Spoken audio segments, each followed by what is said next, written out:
It's really great to see you all today. Thank you for joining us. I'm so pleased with our equity work and our equity conversation that has continued throughout this COVID time. Team, why don't we start with that discussion of a transformation of culture?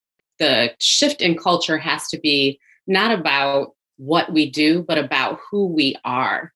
And I think until we get to that point, we really can't transform the culture. This can't be an initiative that we just put forth and we say we're going to work on this month, and then next month we move on to something else. It truly has to be the fabric of everything that we do. This is who we are, and this is what we do. Dr. Cobb, in his book, Belonging Through a Culture of Dignity, which Dr. Swift has graced us with, he quotes how powerful, yes, organizational culture is. He says it's a powerful force. And so if we start there, building up the culture and the climate, which we've already started, it's not a reset, right? It's a level up because we've already started the work. We have our community, our staff, our faculty engaged in the work.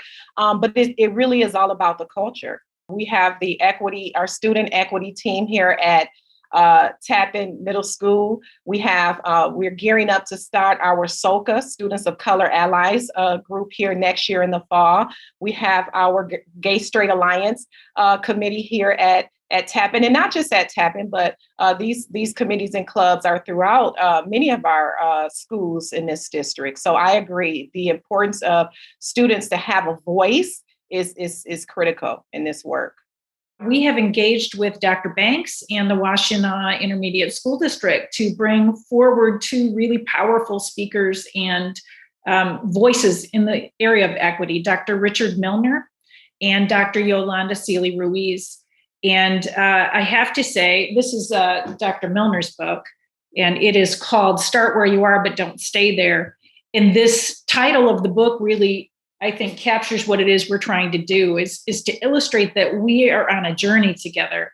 We never reach our destination because we are always learning. We are always working together to more deeply understand, to create a better system to serve our families and our students.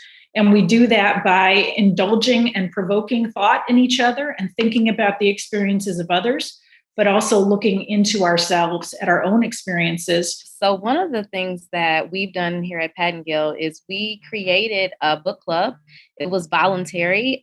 We are reading the book. We want to do more than survive. And it was just so wonderful to see all of the participants that have joined us. As Dawn has said, and Dr. Swift has said, not just teachers, but we have our paraprofessionals. Everyone is reading it, from our OP to others. And the fun part about that is we're having great discussions around what we can do currently right now as a staff, and as what we can do to support our students. And we've also connected with Pittsville, with Miss Melita Austin's school, and we've done some bridge work around conversations with working with the Pittsville team. By being an abolitionist educator, we acknowledge that our students and families deserve to have a voice and that they have agency in the decisions that we make across the district. And abolitionist teaching is also about centering joy, and that every experience that our students and families have, while many of them have histories of trauma and struggles, there's also joy that's to be captured and taught as well. And so we don't talk about slavery in abolitionist teaching. We talk about enslaved people who overcame stark conditions and made lives for themselves and their families. Talk to me a little bit more about your thinking in terms of, we're not trying to make kids fit our system as much as we're moving our system to really address the needs of children. So when I think about systems, I think about how in our system, as opposed to always trying to figure out how to give people or students or staff or whoever it is what they need, how do we remove barriers so that we don't have to have them seem so obvious that they need something additional, so that they're not uncomfortable with, sorry that I need this and you don't. how do we just remove it altogether so that it really encourages and is fit for everyone? So this whole conversation on inclusion and how we do this with others just made me think of that diagram. And unfortunately, I had never seen that third piece of it before, but that really stuck with me and it resonated with me as we.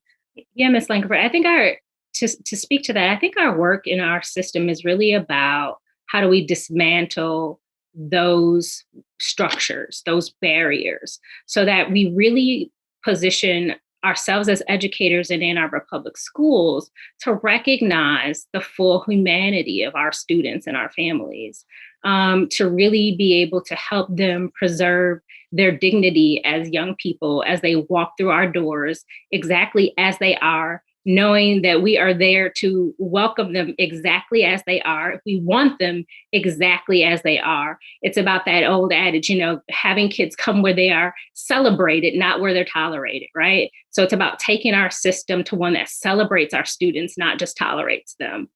So that's our immediate and our long-term work here in Ann Arbor Public Schools, is celebrating our students and our families exactly how they are and helping them to realize their potential, while we also honor, see, and respect their full humanity as young people walking through our doors every single day.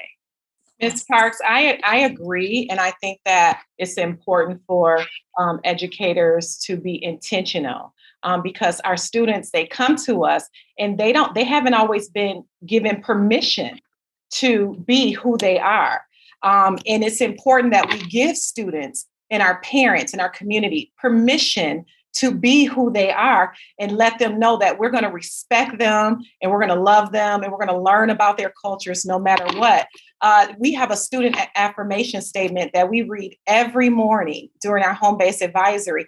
Even in a virtual setting, I made sure that students heard this, right? And so it starts off by saying, as a student at TMS, it is important for you to know that you are loved and accepted for the unique individual you are.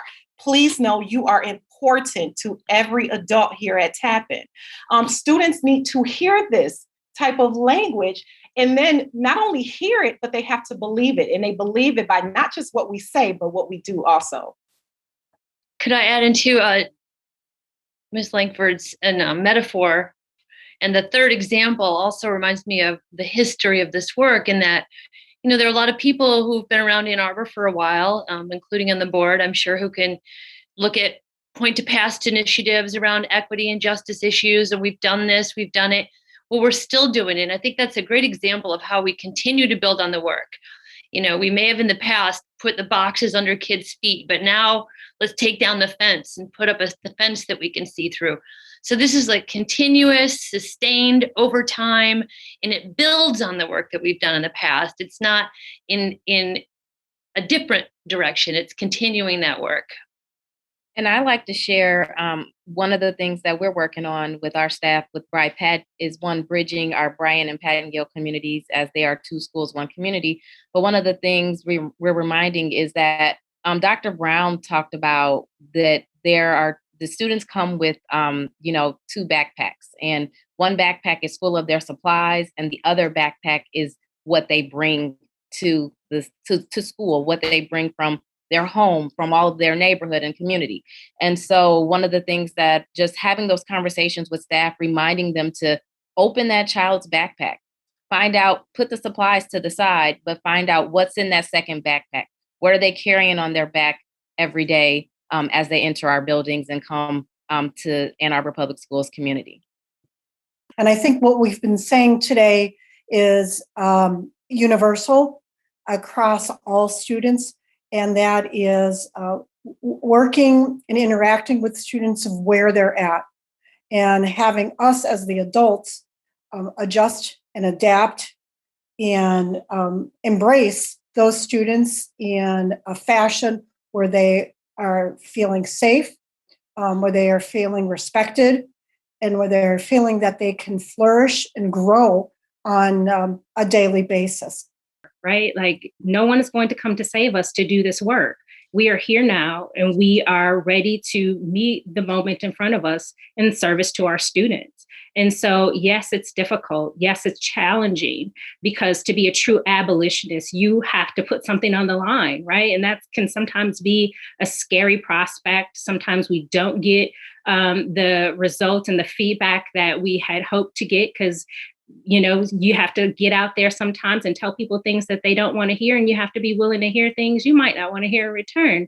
But we are the leaders that we've been waiting for on behalf of our students, and we cannot wait. We have to do it now, because we have students in front of us right now who deserve for us to give them our very best as it relates to being abolitionist educators on their behalf and keeping equity at the center and forefront of what we do every single day, and holding each other accountable for doing that. So we're the leaders our kids have been waiting for, and the time is now. I think that's a great benediction. What do you all think? Oh, I agree. We are the leaders we've been waiting for. And thank you, guys. I just want to take a moment to thank you all for being a part of this conversation today. But team, I want to thank you for being an integral part of the conversation every day in the Ann Arbor Public Schools. And I know that you have, and we enjoy, a mighty team of those who are committed to equity and to opportunity and to access, to welcome, to embrace, to centering on joy for every student in the Ann Arbor Public Schools.